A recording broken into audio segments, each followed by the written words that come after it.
মরণ থেকে যতই পালাও মরণ তোমায় নিবে ঘিরি, যদিও সে দূর আকাশ পানে লুকাও তুমি লাগিয়ে সিঁড়ি। নদী পথে নৌকা চালাও কেরে মাঝি ভাই, বেলা ডুবার আগে আমি ওপার হতে চাই। এরে নবীর উম্মতের দল, মৃত্যুর ডাক যখন তোমার চলে আসবে, এই বাড়ি গাড়ি কোনো কিছুই তোমার সঙ্গে যাবে না। এই জন্য জাহান্নামের ভয় অন্তরে ঢুকাও, জান্নাতের ভালোবাসা অন্তরে ঢুকাও, ফুলসিরাতের ভয় অন্তরে ঢুকাও রে ভাই। এই দুনিয়ার মধ্যে যারা আমার মাওলাকে ভয় করবে তারাই তো মুক্তি প্রাপ্ত হয়ে যাবে। ওই বনি ইসরাইলের ঘটনা, আল্লাহর এক বান্দা আল্লাহ পাক রব্বুল আলামিন তাকে হেদায়েত দান করেছেন। এই আল্লাহর বান্দা জাহান্নামের ভয়, ফুলসিরাতের ভয়, মিজানের ভয় তার অন্তরে ঢুকে গেছে। ওই বনি ইসরাইলের ওই যুবক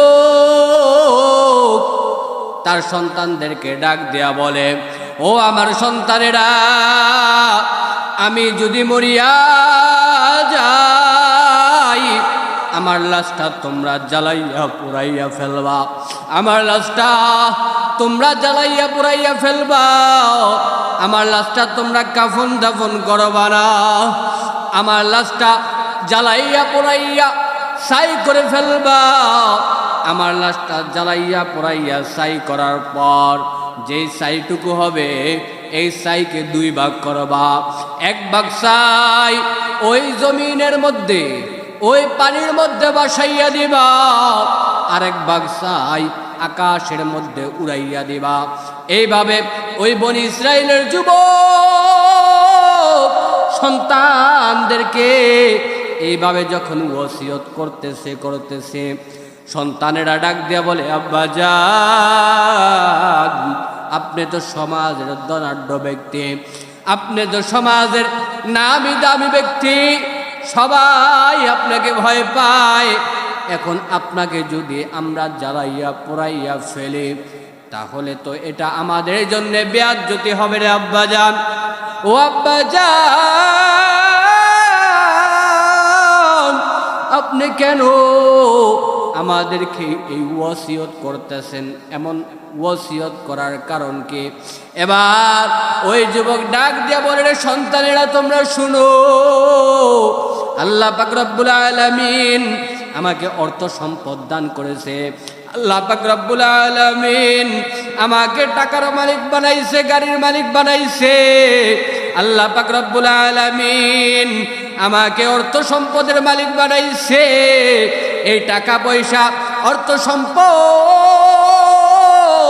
আমি দুনিয়ার রাস্তায় ব্যয় করেছি, মাদ্রাসার লাইনে ব্যয় করতে পারি নাই, আল্লাহর রাস্তায় ব্যয় করতে পারি নাই। এই টাকা দিয়া আমি সব অপকর্ম করেছি, অন্যায় করেছি, মানুষদের উপর জুলুম করেছি। এখন তো আমার ভয় হয় এই শরীর নিয়া, এই অন্যায় নিয়া আমি আবার রবের দরবারে কি করে দাঁড়াবো? আমি আমার রবকে ভয় পাই, ফুলসিরাতকে ভয় পাই, মিজানকে ভয় পাই, ওই হাসর নাসরকে ভয় পাই। আমি এই শরীর নিয়ে আমি আবার রবের দরবারে দাঁড়াতে চাই না। এইভাবে সন্তানদেরকে ওসিয়ত করে বলে, ও সন্তানেরা, তোমাদেরকে যা বললাম তোমরা তাই করিও, আমার লাশটা তোমরা জ্বালাইয়া পোড়াইয়া সারখার কইরা ফালাইও। এরে নবীর উম্মতের দল, আজকে আমাদের মধ্যে জাহান্নামের ভয় নাই, আজকে আমাদের মধ্যে জান্নাতের ভালোবাসা নাই, আজকে আমাদের মধ্যে পুল সিরাতের ভয় নাই, হাসরের নাসরের ভয় নাই, শয়তানের দোকায় পড়ে আজকে তুমি তো ভুলেই গেছো তুমি যে মৃত্যুবরণ করবা। শয়তানের দোকায় পড়ে আজকে তুমি ভুলেই গেছো তোমার হিসাব নিকাশ হবে। শয়তানের দোকায় পড়ে আজকে তুমি ভুলেই গেছো তোমার কবরে আযাব হতে পারে। এরে নবীর উম্মতের দল, এরে নবীর আশিক আল্লাহর গোলাম, এই জন্য জাহান্নামের ভয় অন্তরে ঢুকাও। ওই বনি ইসরাইলের যুবক সন্তানদেরকে এই ওসিয়ত করার পর ওই সন্তানেরা যখন বড় হলো, তাদের বাবা যখন মারা গেল, তাদের বাবার লাশটা জ্বালাইয়া পোড়াইয়া ছাই করে ফেললো। এক ভাগ ছাই ওই নদীর মধ্যে ভাসাইয়া দিল, আরেক ভাগ ছাই আকাশের মধ্যে উড়াইয়া দিল। এইভাবে আকাশের মধ্যে উড়াইয়া দেওয়ার পর,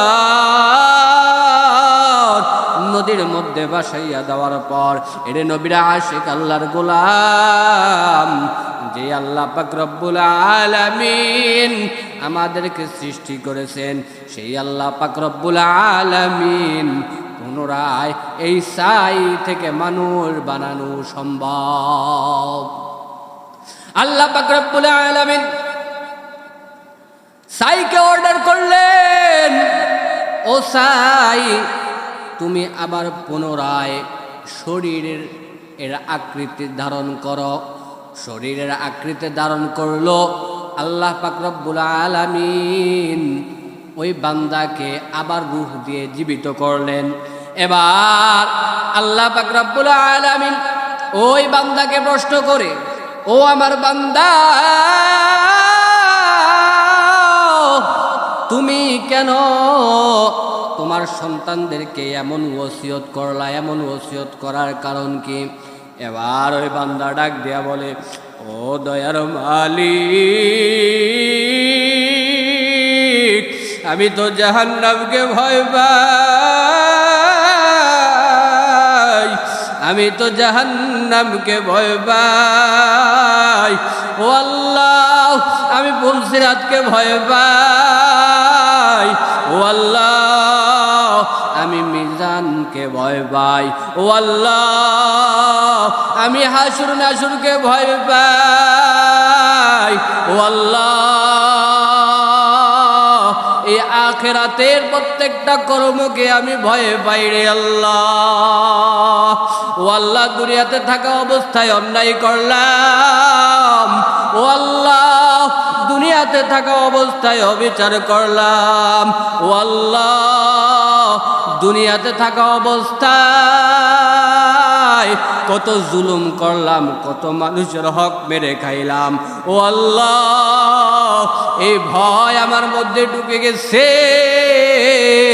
যার কারণে আমি আমার সন্তানদেরকে এমন ওসিয়ত করলাম। ও আল্লাহ, আপনি আমাকে ক্ষমা করে দেন, মাফ করে দেন। আল্লাহ পাক রব্বুল আলামিন ওই বান্দাকে ডাক দিয়া বললেন, ও আমার বান্দা, তুমি যেহেতু দুনিয়াতে থাকা অবস্থায় আমি আল্লাহ পাক রব্বুল আলামিনকে ভয় করেছো, তুমি যেহেতু দুনিয়াতে থাকা অবস্থায় পুলসিরাতকে ভয় করেছো, তুমি যেহেতু দুনিয়াতে থাকা অবস্থায় মিজানকে ভয় করেছো, তুমি যেহেতু দুনিয়াতে থাকা অবস্থায় হাসর নাসরকে ভয় করেছো, তুমি যেহেতু দুনিয়াতে থাকা অবস্থায় আমার উপর বিশ্বাস স্থাপন করেছো, ও আমার বান্দা তুমি শুনে নাও, যাও যাও, তোমার জীবনের সমস্ত গুনাহ খাতা মাফ করে দিয়া তোমার নাম জাহান্নামের খাতা থেকে কাইটা জান্নাতের খাতায় লিখে দিলাম। এরে নবীর আশিক আল্লাহর গোলাম, এই জন্য আমরাও যদি দুনিয়াতে থাকা অবস্থায় আমরা আমাদের মালিক আল্লাহকে ভয় করে করে নবীজির সুন্নাহ অনুযায়ী চলি, আল্লাহ পাক রব্বুল আলামিন আমাদেরকেও মাফ করে দিবেন।